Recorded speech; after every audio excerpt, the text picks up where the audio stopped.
할렐루야, 주의 사랑과 주의 은총을 전합니다. 2022년의 도화지에 여러분이 계획하시고 꿈꾸시는 것을 그려 나아가실 때에 하나님께서 함께 해주시기에 아름다운 그림으로 만들어가게 하실 줄 믿습니다.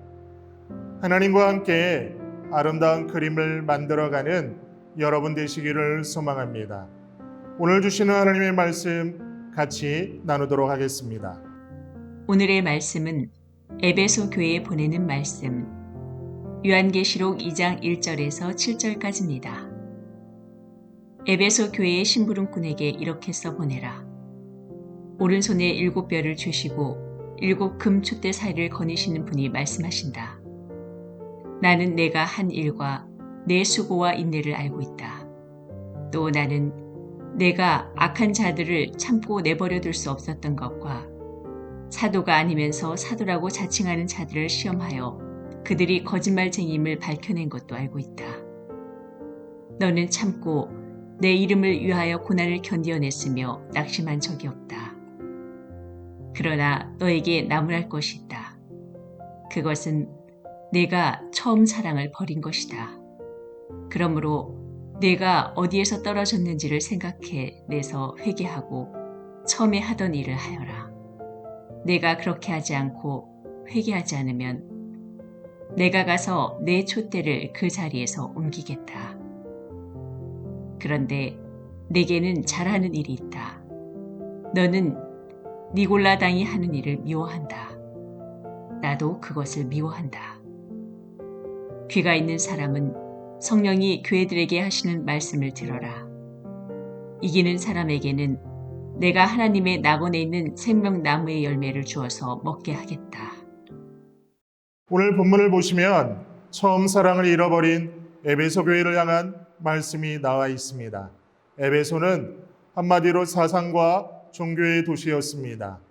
소아시아에 있는 항구 도시였는데 교역량이 많았습니다. 항상 돈이 유통되었지요. 더불어 문명이 발달하고 여러 문명이 들어왔습니다. 물질이 풍요로운 곳이었습니다. 이러한 배경 탓에 도시가 흥청망청한 분위기로 흘렀습니다. 다양한 인종으로 국제적인 성격을 띠었지요. 이러한 곳에 에베소 교회가 있었습니다. 에베소 교회에 대해서는 칭찬으로 시작합니다. 나는 내가 한 일과 내 수고와 인내를 알고 있다라고 말합니다. 헬라어 원문에서는 내가 너의 한 일, 곧 너의 수고와 너의 인내라고 되어 있습니다. 다시 말씀드리면 내가 너가 한 일을 안다. 너가 한 일은 수고와 인내이다라는 말입니다. 구체적으로 에베소 교회의 한 일은 악한 자들을 용납하지 않는 것, 자칭 사도라 하되 아닌 자들을 시험하는 것, 그리고 그들의 거짓을 드러내는 것입니다.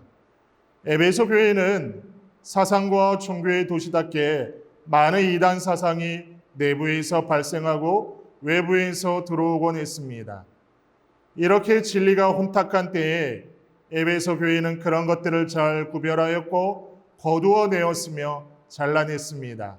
주님은 이것을 칭찬하셨습니다. 그런데 책망하시는 장면이 4절에 나옵니다. 처음 사랑을 잃어버린 것에 대해서 말씀하시는 장면이 나옵니다. 4절을 보십시오. 그러나 너에게 나무랄 것이 있다. 그것은 내가 처음 사랑을 버린 것이다. 다른 번역본으로 보면은 처음 사랑에서 떠나버렸다 말합니다. 그렇다면 생각해 보십시오. 처음 사랑, 즉 첫사랑이 무엇일까요? 첫사랑은 예수님을 처음 만나 구원의 은혜에 감사하며 기쁜 마음으로 찬양하며 말씀을 붙들고 살았던 그의 사랑을 말합니다. 또한 부르심의 은혜에 감사하여 뜨겁게 사명을 감당하였던 그의 사랑을 말합니다. 에베소 교인들의 머리에는 논리정연한 복음 진리가 있었습니다. 가슴에는 뜨거운 사랑이 충만하였습니다. 그들은 가난 속에서도 헌신적으로 물질을 들여 미자립 개척교회를 섬기도록 하였습니다. 남녀 성도들은 절제되고 부끄러움이 없는 교제로 도시의 세속적인 문화를 극복하였습니다.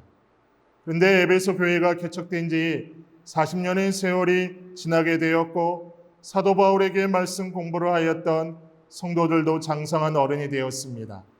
한 세대가 지나자 교회는 안정되고 기반이 잡히게 되었습니다. 수건 사업이었던 예배당도 아름답고 웅장하게 지어졌습니다. 이제는 금식하고 기도할 절박한 기도 제목도 없어 보였습니다. 그러자 어느 사이인가 초창기의 왕성한 영적인 삶이 사라졌습니다. 모임은 형식화되고 은혜가 없어졌습니다. 어떤 말씀이 선포되어도 아멘 소리가 들리지 않았습니다. 저마다 말씀에 관한 지식은 청산유수였지만 그들의 가슴은 차갑게 식어버렸습니다. 그러자 새로운 사람들의 발길이 끊겼고 선교사 파송 역시 부진해졌습니다. 사절에서 말하는 버린 것이다에 해당하는 헬라어 원어적 의미는 부정과거로 단회적 행동을 나타냅니다. 즉 이 말은 에베소 교인들이 그들이 가졌던 처음 사랑과 완전히 단절되었음을 암시하는 것입니다. 다른 말로 말씀드리면 에베소 교회가 교리적으로 칭찬할 사실이 있다 할지라도 어느덧 생명 없는 형식주의로 전락하여 사랑을 상실했음을 단호하게 책망하고 있는 것입니다. 그러면서 처음 사랑을 회복하는 길에 대해서 오늘 성경은 두 가지를 제시하고 있습니다. 처음 사랑을 회복하는 길 첫째는 신앙의 매너리즘에서 벗어나야 합니다.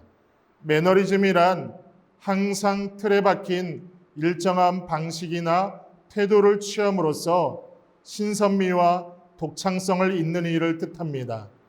처음에는 다들 남다른 열정과 발전적인 생각을 가지고 일을 시작하는데 어느 정도 시간이 흐르고 그 일에 익숙해지기 시작하면 그래서 별다른 노력을 하지 않아도 상황이 굴러가고 결국 자신을 그 익숙함 속에 맡기려 할 때에 매너리즘은 시작되는 것입니다. 자신이 매너리즘에 빠져 있는지조차 모른 채 자신이 지금 어떤 길을 가고 있는지조차 인식하지 못한 채 그냥 하루하루를 살아가게 되는 것입니다. 매너리즘의 가장 무서운 특징이 무엇인지 아십니까? 자신의 상태를 잘 인지하지 못한다는 것입니다. 자신에게 새로운 변화의 기회가 있어야만 함을 잘 깨닫지를 못합니다.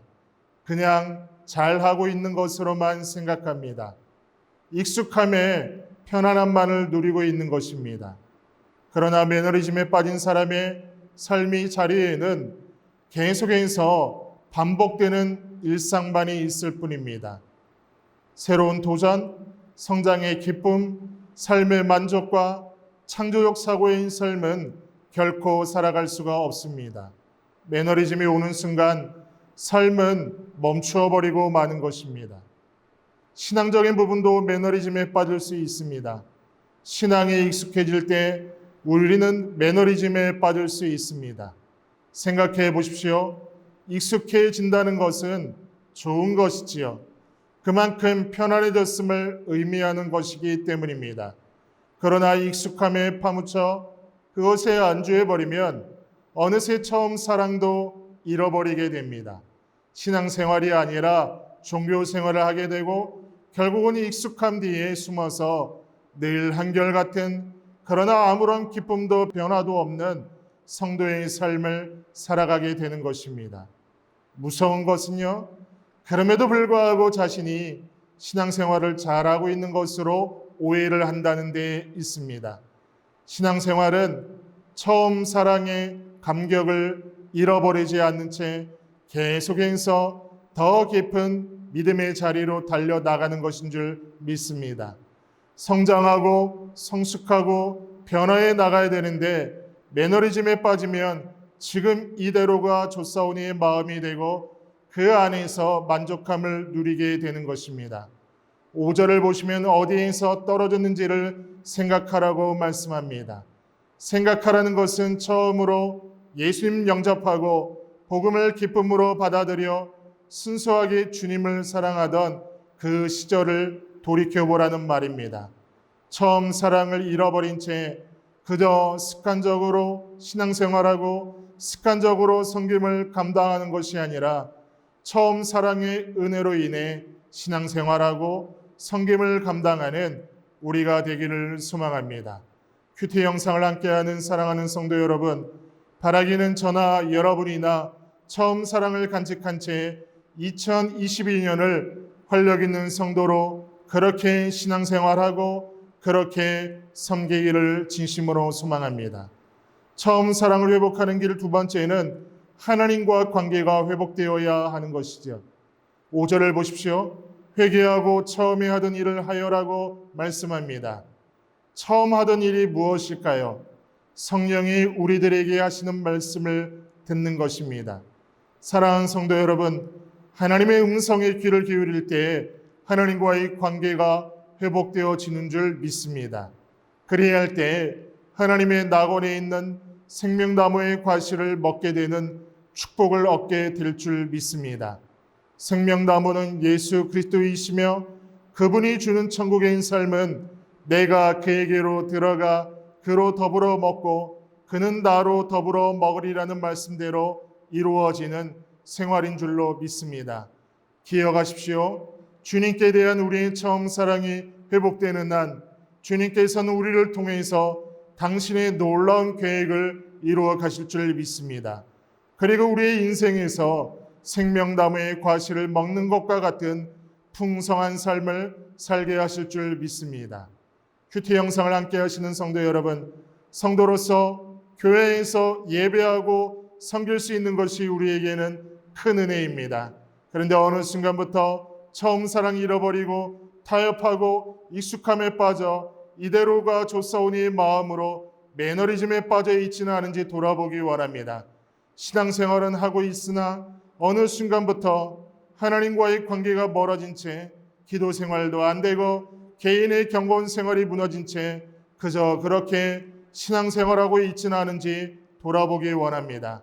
2022년에 신앙의 삶이 타성에 젖은 습관적 신앙의 삶이 아니라 하나님과의 관계가 더 깊어져 매일매일의 삶에 구원의 기쁨과 감격과 축복이 넘치는 삶을 사는 우리 모두가 되기를 소망합니다. 그래서 언제나 하나님께 칭찬받는 여러분 되시고 칭찬받는 여러분의 섬김이 되시기를 진심으로 소망합니다. 다 같이 기도드리겠습니다. 하나님, 2022년을 선물로 받아 신앙의 길을 걸어가는 모든 성도님들이 처음 사랑을 잃어버리고 타성에 젖는 신앙이 아니라 습관적인 신앙이 아니라 하나님과의 관계가 더 깊어져가는 한 해 되게 하여 주옵소서. 고백하고 간증하고 크신 하나님의 사랑으로 힘을 얻는 한 해 되게 하여 주옵소서. 그렇게 행하실 하나님을 믿고 의지하며 예수님의 이름으로 기도드리옵나이다. 아멘.